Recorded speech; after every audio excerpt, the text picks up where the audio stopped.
Hello again, everyone, and welcome back to Reddit Aliens. I'm John, and as always, thank you so much for being here. Good topic. Let's do it.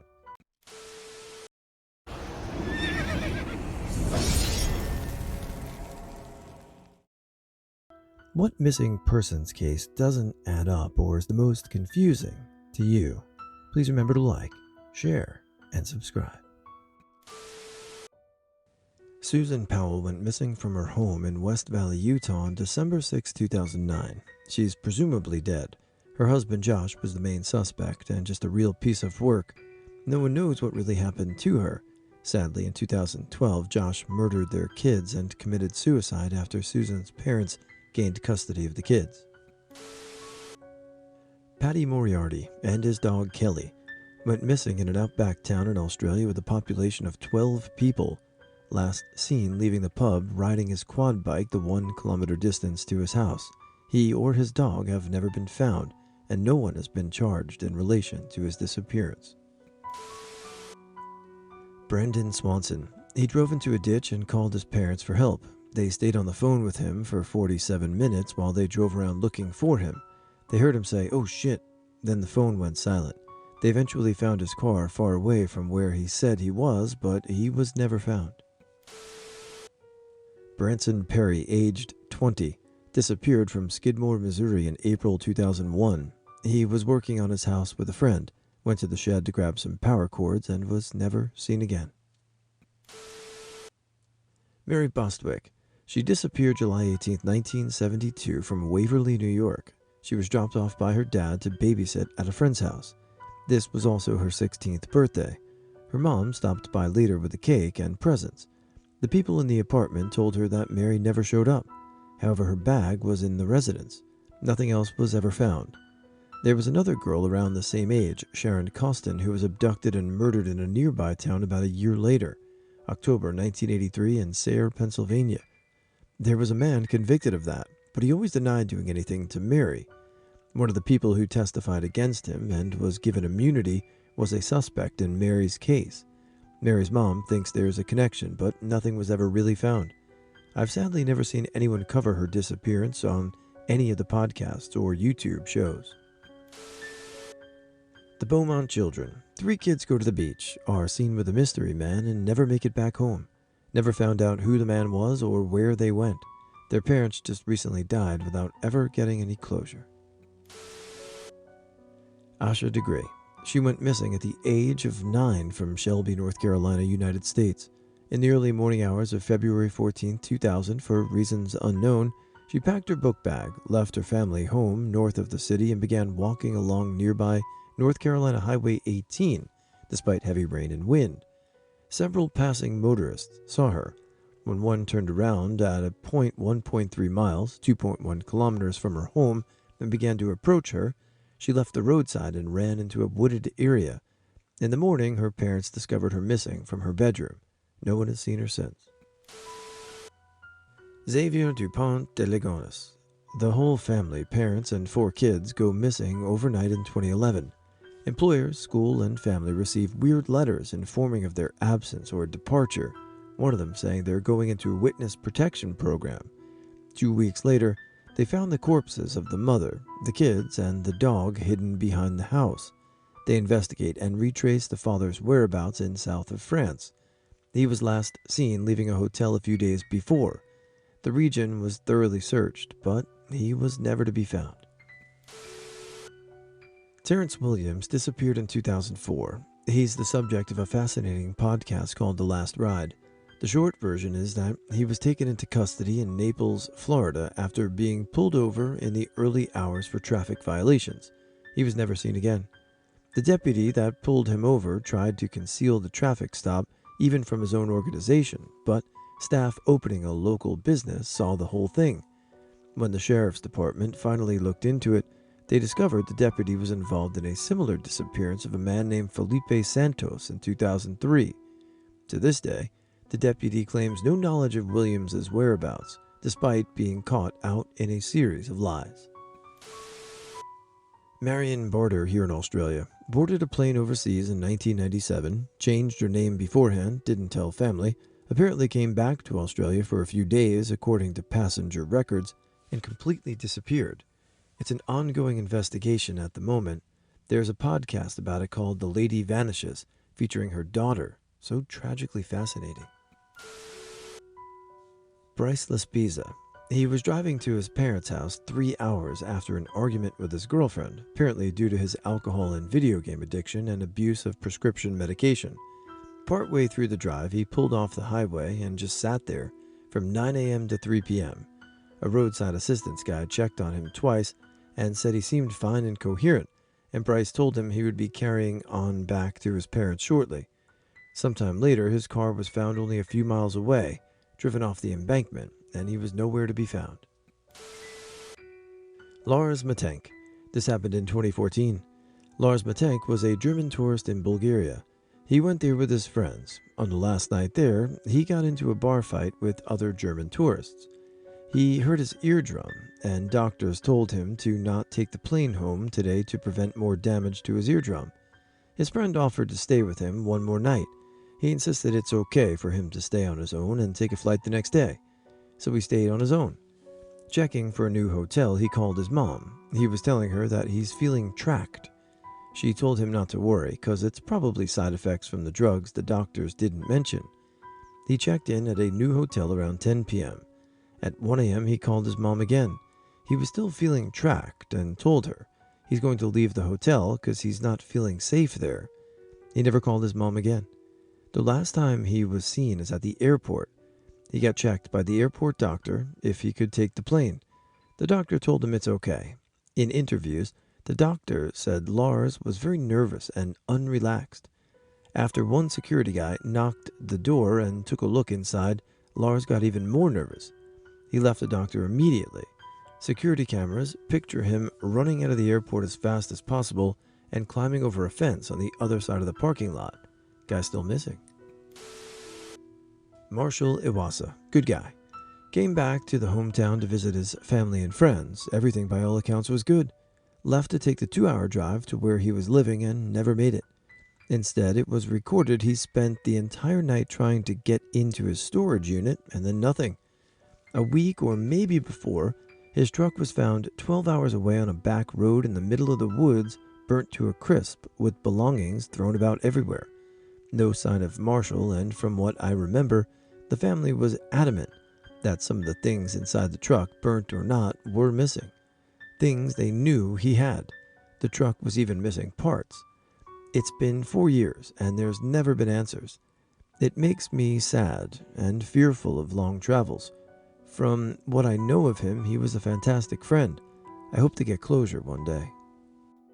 I mean, I'm no investigator, but it sounds a little bit like foul play. I don't know. What do you guys think? It's no longer a missing person case, and I'm so sorry, but I can't remember her name, but somewhere in Mexico, I think it was, there was a family with 2 daughters. Their maids lived with them. The older daughter got walked to her bus stop by the maids, and when they came back, the younger, I think she was 5, was missing. Parents were still asleep, and woke up to the maids looking for the girl. They couldn't find her in or around the home. Turned into a huge police case, searched the entire house, had news reporters in, and sat on the girl's bed. A few weeks later, the girl was found dead, stuffed between her mattress and the wall. The worst part is that the parents were so unbothered. Father just sighed and left for work, and the mother was stood in the kitchen smoking and drinking, while the maids were looking, while the police and reporters were in the house. William Tyrell. In 2014, a 3-year-old boy went missing from his foster grandmother's yard whilst playing with his sister. His foster mother and grandmother were apparently watching them play outside, and the foster mother went inside to make a cup of tea. They then noticed they hadn't seen or heard him in a while and searched the house and yard. In 2021, police began searching national parkland near the grandmother's home for human remains. They also revealed that the foster mother and grandmother were persons of interest in his presumed death. Earlier today, the foster mother pled guilty to assaulting another foster child that was in her care, 10-year-old girl. She's also been charged with intimidating and stalking a minor. Her husband has also been charged with the same crimes, but pled not guilty to all counts. The foster grandmother is now dead. Basically, police believe that William died whilst in the care of the foster family, and they disposed of his body to cover it up. Police are recommending that the foster parents be charged with perverting the course of justice and interfering with a corpse. His photos went viral at the time of the disappearance. He went missing whilst a Spider-Man costume, and the photo that he was distributing was taken minutes before. Wendigoon on YouTube did a video on them that's pretty succinct in telling the story, but to sum it up, the Yuba County 5. It's been a while, so I may be misremembering some details, so I recommend watching it or looking it up yourself. 5 guys head out to a basketball game out of town and never came back. Their car is found halfway up a freezing mountain in a dead middle of winter over 200 miles from their hometown. Evidence was later found at a small station further up the mountain that at least 2 of them stayed there, but didn't light any fires, and most curiously, didn't even turn on the gas heating system in the shed outside that would have kept them alive. These guys drove 200 miles away from where they were headed up a freezing mountain in the middle of a snowstorm. If someone or something was following them, and that's why they veered so far off the course, then what was it that made them that terrified to the point that they didn't even light a fire or use the heating system that would have saved them? Amos Mortier. He went missing from his home in Madison, Wisconsin in November 2004, along with his dog, Gnosis. His friends and mother became worried after not hearing from him for weeks. His friends broke into his house to find it cold, dark, halfway unpacked, his dog's food bowl full, and a record player playing eerie music throughout the house. There was also a check from his grandmother on a desk. His dog, Gnosis, would later be found at a neighbor's house miles away. He was unharmed but skittish. This was cause for alarm since Amos took Gnosis with him everywhere. The police did not take Amos's case seriously and stopped looking for him after 3 days of searching. He had friends who were involved in the local drug trade. Amos might have been selling marijuana. Foul play is suspected in his case, ranging from his friends to a police cover-up. The police have been absolute shit at handling his case. Chance Englebert, aged 25 when he went missing on 6th of July 2019. He walked out of his in-laws' house in Moorcroft, Wyoming after an argument with his wife, leaving her and his 3-month-old son in the house.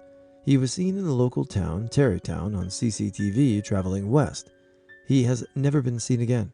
Extensive searches have been made by police as well as friends and family, and nothing has been found. Emile. Very recently, a 2-year-old French little dude left his grandparents' yard for a walk around the village. He was seen by a couple of villagers who did nothing, and that was it. They searched the area for weeks, civilians and cops.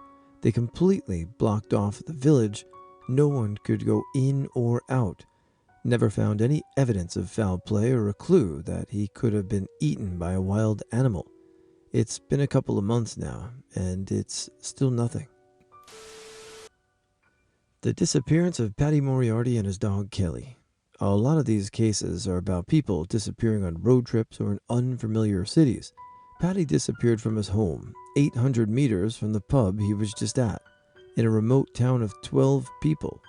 That is a small suspect pool, area, and time frame for a disappearance.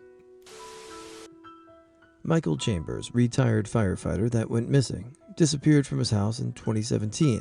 No evidence of anything besides a puddle of blood and a missing bike. We all knew, or had the feeling, Michael's wife had something to do with it. It also helped she had history with the corrupt sheriff. Her husband knew of an affair she was having just 6 months before he disappeared. They just discovered a body with a bike this year at a lake, not too far from his home. It was confirmed to be him. His wife got a death certificate done just 2 months after his disappearance. Stephanie Stewart. She was 70 years old and worked as a fire lookout in Alberta, Canada, and disappeared from her post on August 26, 2008, and they still don't really know what happened to her. In the early morning of August 26, 2006, a fellow fire lookout was sent to check on her after she failed to call in a routine report. Her cabin and tower were accessible by road, and the coworker immediately noticed that her truck was still in the drive. She was reported missing at about 9 a.m. that morning. Upon entering the cabin, there was a pot on the stove that had boiled dry, and her bedding, 2 pillows with blue pillowcases, burgundy bedsheet, Navajo pattern duvet, and her gold watch were missing. There was also blood on the steps of the cabin. Her disappearance launched one of the ground search in Alberta's history, and they found nothing. Forensic evidence ruled out an animal attack, death by accident, or a medical episode that caused her to wander off. They have concluded that she met with foul play, but that's it. They never found her, and the case quickly went cold. I mean, I don't think it takes a degree in criminal justice or any investigation to know that Stephanie was murdered. Sad. The Springfield Three, Suzanne Streeter, Stacy McCall, and Streeter's mother, Cheryl Levitt, went missing from Levitt's home in Springfield, Missouri. Suzanne and Stacy graduated high school on June 6, 1992, and were last seen leaving a graduation party around 2 a.m. on June 7, 1992. The girls had plans to meet their friends for activities the next morning, and when they didn't show up, a couple friends went to the home looking for them. The home was intact with no signs of violence except a broken porch light. The 3 women's belongings, including purses and cigarettes, were all inside the home undisturbed, but no sign of them. The friends accidentally deleted a voicemail that was potentially suspicious, and trying to be helpful, cleaned up the broken light on the front porch. These things left police with no real clues, and over the years, the police have investigated several suspects, but were unable to find any evidence of what happened to the women. Maura Murray. She crashed her car in 2004 and completely disappeared after begging a bystander to not call the police, claiming she called AAA. She never did. As they were in a dead zone, the guy left, and when he got reception, he called the police. But when the police arrived at the scene, her phone, credit, and debit cards were missing, but her car was locked. She hasn't been seen since, and her phone and cards haven't been used since. 15-year-old Rebecca Reusch disappeared in Berlin, Germany from her sister's house right before leaving for school in 2019. She was alone with her sister's husband, who was a suspect for some time. He was seen driving on a highway towards Poland the morning of her disappearance and couldn't explain why. Use of drugs as an explanation. Some of Rebecca's belongings are missing, most as the belt of a bathrobe and a blanket.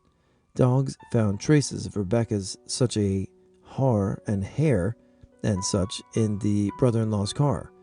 Even though her family caught up in contradictions so far, investigators couldn't prove anything yet.